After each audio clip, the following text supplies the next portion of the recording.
So welcome back to Discover Bit here. Today I'm going to teach you how to find F12 pair fastly. तो जी हाँ दोस्तों, आप में सब काफ़ी सारे दोस्तों को परेशानी आ रही थी कैसे F12 पेयर्स को जल्दी से ढूंढें। तो यार आज मैं आप लोग वही बताने वाला हूँ। ये जो प्रॉब्लम है सच बताऊँ तो ये बहुत प्रैक्टिस के बाद जो है सॉल्व होती है। मैंने भी इस पर काफ़ी सारा वर्क किया है तो इसलिए बहुत मज़ा आ रहा है मेरे को ये वीडियो बनाने में। तो चलिए फटाफट से ज़्यादा बात ना करते हो, आपको बताते हैं किस तरह हम F12 पेयर्स को फाइंड करते हैं। तो सबसे पहले तो क्यूब का स्क्रैम्बल करता हूँ और आपको बताता हूँ किस तरह हम F12 पेयर्स को फाइंड करते हैं। तो जनरली होता क्या है यार, बिगनर्स के साथ क्या प्रॉब्लम आती है कि जब वो अपना बॉटम में क्रॉस कंप्लीट कर लेते हैं, जब वो अपना बॉटम में क्रॉस कंप्लीट कर लेते हैं तो उन्हें पहला F12 फाइंड करने में बड़ी प्रॉब्लम आती है।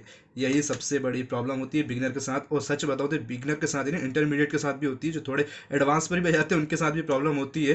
तो इसका सिंपल एक सोल्यूशन ये है कि आप इंस्पेक्शन के दौरान ही, फिर से एक बार क्यूब को स्क्रैम्बल करते हैं और आपको समझाते हैं। इसका सिंपल सा एक सोल्यूशन ये है कि आप इंस्पेक्शन के दौरान ही F12 पेयर को फाइंड कर लें और उसे विजुअली याद रखें। तो मैं क्या कह रहा हूँ वो समझाना चाहूँगा आपको, ठीक है। तो जैसे कि दिख रहा है यहाँ पर मेरे को बॉटम में एक ब्लू दिख रहा है, यहाँ ग्रीन है, यहाँ रेड है और यहाँ पर है मेरा ये ऑरेंज। तो इसको किस तरह से सॉल्व है वो करना है, उधर करके देखते हैं, ठीक है। तो और देखते हैं कि इसके साथ कौन सा मेरे को F12 पेयर जो है वो दिखने वाला है। तो वैसे तो अभी ये थोड़ा हार्ड है स्क्रैम्बल, तो मैं देखना पाऊंगा पहले यहाँ पर कोई F12 पेयर है क्या। एक जैसे कि ये है, ये वाला जो F12 पेयर है वो हमें यूज़ में आएगा, किस तरह आएगा वो ज़रा देखना, ठीक है। पहले मैं क्या कर रहा हूँ, मैं ये वाला जो हमारा रेड है इसे इंसर्ट कर रहा हूँ यहीं पर। तो आप कहोगे यहाँ पर क्यों करी, तो ऑरेंज है, करना पड़ रहा है क्योंकि ज़रूरत है, ठीक है। तो इसे कैसे इंसर्ट करते हैं वो देखिए। ये मैंने इंसर्ट करा यहाँ पर, यहाँ भी जो सेंटर है वो हमारे अभी करेक्ट नहीं है, ठीक है। मगर मैंने जो इंसर्ट करने के दौरान एक सामने यहाँ पर ये वाला है। तो जी ये वाला जो F12 पेयर है जो हमें सबसे पहले दिख रहा होता है, सिर्फ उसी को हमें विजुअली याद रखना पड़ता है और उसी को सॉल्व करना पड़ता है। अब इसको किस तरह सॉल्व करूंगा वो देखना, ठीक है। साथ ही साथ मैं कैसे बॉटम लेयर को भी सॉल्व करूंगा वो भी देखना। और यहाँ पर देखिए, यहाँ पर ये जो है मेरा F12 पेयर जो है अपने करेक्ट ओरिएंटेशन पर आ चुका है और इसको मैं सीधे इंसर्ट कर दूंगा पीछे बैक स्लॉट में। ये देखिए। तो बात यहाँ पर ये आती है कि सबसे पहले जो F12 पेयर आपको मिलता है उससे आप कोशिश करें, जितने ज़्यादा हो सके कोशिश करें बैक स्लॉट में इंसर्ट करें। पहला क्या है, इंस्पेक्शन के दौरान ही आप विजुअली मेमोराइज कर लें कि कहाँ पर F12 पेयर है। अगर फिर से मैं एक बार आपको ट्राई करके बताता हूँ क्या कहना चाह रहा हूँ, ठीक है। कोई अच्छा सा F12 पेयर दिखता है तो फिर मैं आपको थोड़ा ईजी वे में आपको समझाने की कोशिश करूँगा। तो यहाँ पर मेरे को एक दिख रहा है जो कि ये वाला ही है, बहुत बढ़िया है। और साथ ही साथ मेरे को एक ये कॉर्नर है, अभी मेरे को इसका कॉर्नर दिख रहा है, एज नहीं दिख रहा है, एज बॉटम में। तो इनको हो सके तो इनको फाइंड करूंगा। और साथ ही मेरे को यहाँ पर एक एज दिख रहा है। अब देखो ये दोनों के दोनों, ये कॉर्नर अलग है, ये एज भी अलग है, दोनों टोटली डिफरेंट है। मगर इसी तरह हमको जो मिस ओरिएंट होते हैं या ओरिएंट नहीं होते हैं या फिर और करेक्ट पेयर भी होते हैं, बस पोजीशन पर नहीं होते, उनको हमें याद रखना पड़ता है विजुअली, उसे मेमोराइज करना पड़ता है। कोई एल्गो नहीं होती उसकी, सिर्फ आपको एक इमेज याद रखनी होती है और उसी से आपको इन पेयर्स को, पहले पेयर को सॉल्व करना होता है। तो चलिए बॉटम में फटाफट से मैं F12 बनाता हूँ और फर्स्ट पेयर किस तरह फाइंड होगा वो देखता है। ऑटोमेटिक आपको टॉप पे दिख जाएगा या फिर एक कॉर्नर ऑटोमेटिक दिख जाएगा। तो यहाँ पर ये देखिए, ये मेरे को दिख रहा है सामने, कुछ नहीं करना है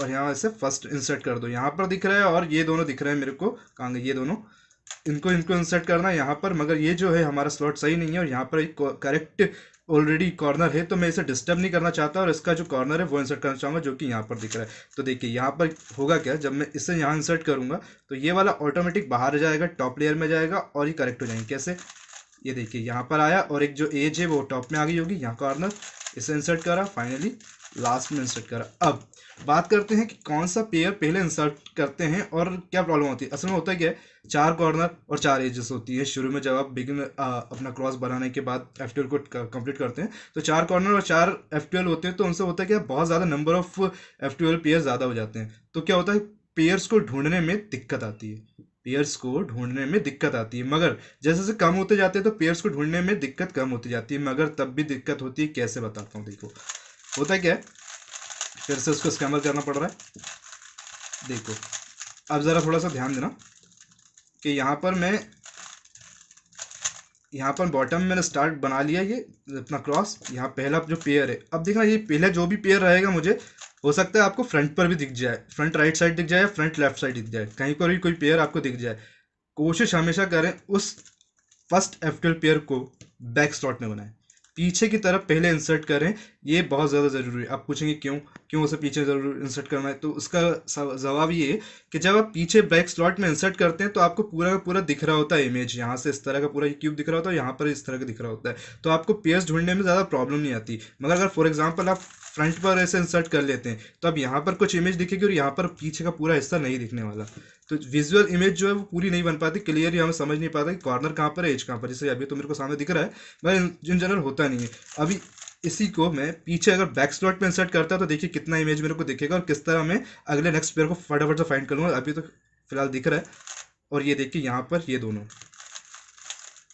ये इंसर्ट, अब ये दोनों, अब ये दोनों, और ये पूरा का पूरा इंसर्ट। तो ये होता है विजुअल इमेज का कमाल। तो इस तरह हम पूरे एफटीएल पेयर को फाइंड करके इंसर्ट करते हैं। अभी बात बैक स्लॉट के बाद बात आ जाती है कि कौन से पेयर को, मतलब कौन से पेयर को बनाएं। मतलब कहने का मतलब क्या है कि कभी कभी होता है क्या है, अभी तो जो भी बिगिनर होंगे वो क्या कर रहे होंगे मैं बताता हूँ। जैसे कि ये है, तो सबसे पहले इसको भी निकाल लेते हैं, इसको भी निकाल लेते हैं।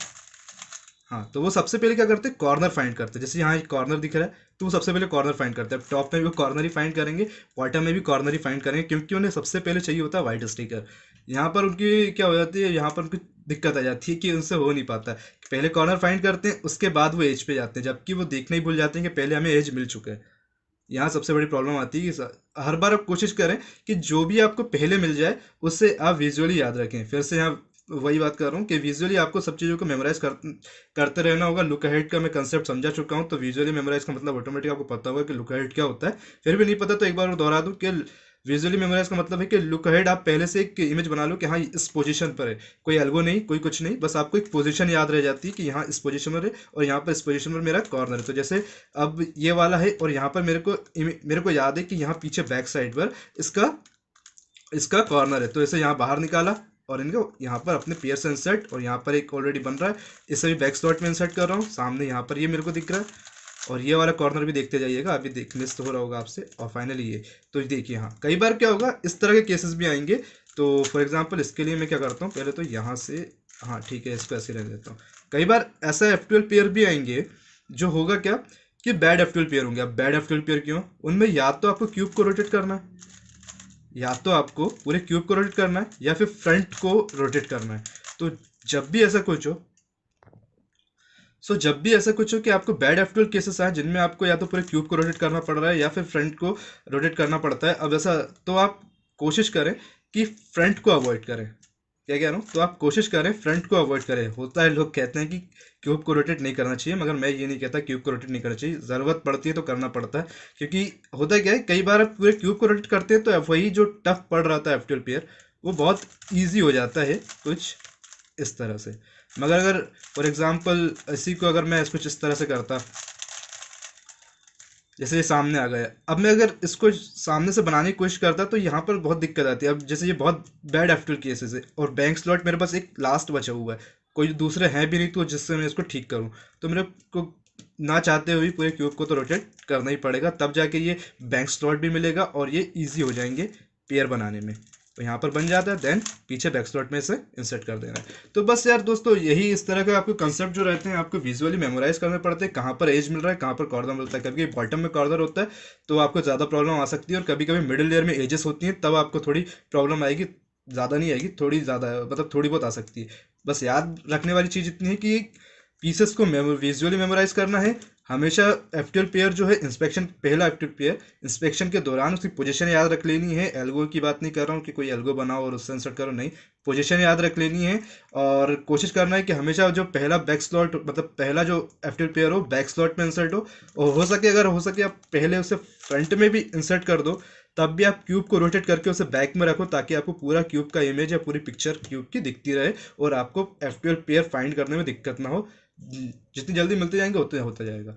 देन फिर आ जाता है कि कॉर्नर या एज, जो पहले मिल जाए उसे आपको याद रखना है कि वो कहाँ पर है, उसकी पोजीशन क्या है। फॉर एग्जांपल जैसे ये मुझे पता है कॉर्नर यहाँ पर है, तो बस इसका जो एज है पीछे, तो इसे सिंपल इंसर्ट कर दूंगा। पहले मुझे कॉर्नर मिला, मगर क्या होता